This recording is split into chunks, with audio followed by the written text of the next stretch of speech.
This image is not what it appears to be. At first glance, this might look like a very old painting.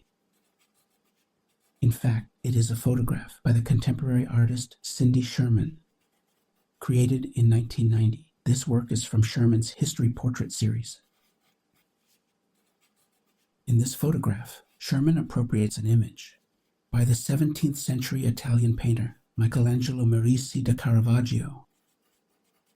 Caravaggio's painting is known as the Sick Bacchus. Let's take a few minutes to consider why and how Sherman chose to creatively reinterpret Caravaggio's painting.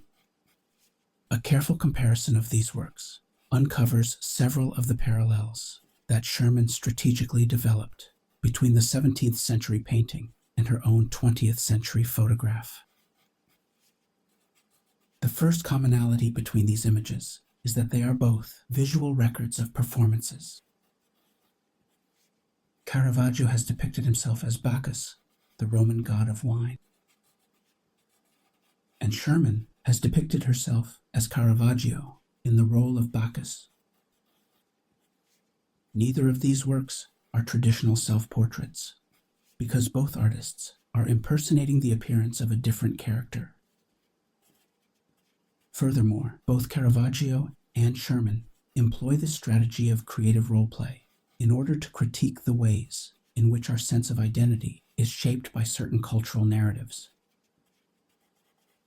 Classical myths were the narratives that united 17th century Italian culture. In that sense, myths were to the 17th century what movies and other media are to our contemporary culture. Therefore, Caravaggio's performance as Bacchus offered an art historical precedent for Sherman's project. The art for which Sherman is best known are her Untitled Film Stills, in which she staged imaginary movies. Like Caravaggio, Sherman has investigated the ways in which our culture's shared narratives create archetypes of identity. One of the conceptual dimensions of Sherman's artistic project of critiquing the relationship between appearance and identity is an examination of the values we assign to how something or someone looks. Likewise, Caravaggio's painting exposes the deception of appearances. Holding a bunch of grapes, Bacchus attempts, and perhaps fails, to tempt us. Perhaps Caravaggio's painting is meant to be a commentary on the fleetingness and fallacy of appearances. What might look attractive one moment could spoil in the next. A final point of connection between these works of art is that they both critique the associations we have between images and truth. Caravaggio was notorious for the dramatic realism of his art. Notice, for example, his dirty fingernails. As a photograph, Sherman's image is at the same time both more realistic and more evidently artificial than Caravaggio's painting. The camera's mechanical eye captures details of appearance that exceed the realism of painting.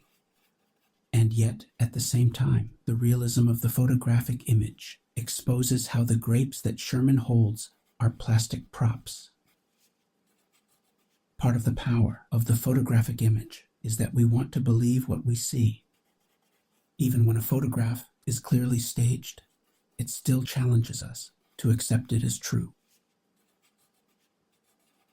In conclusion, what all these points of connection between Caravaggio's painting and Sherman's photograph have in common is that they critique our trust of images. Sherman appropriated Caravaggio's painting in order to critically explore how the 17th century artist visualized his own investigation of the relationship between appearance and identity. Sherman's photograph further develops and deliberately reinterprets the dynamics between appearance and identity that were already present in Caravaggio's painting.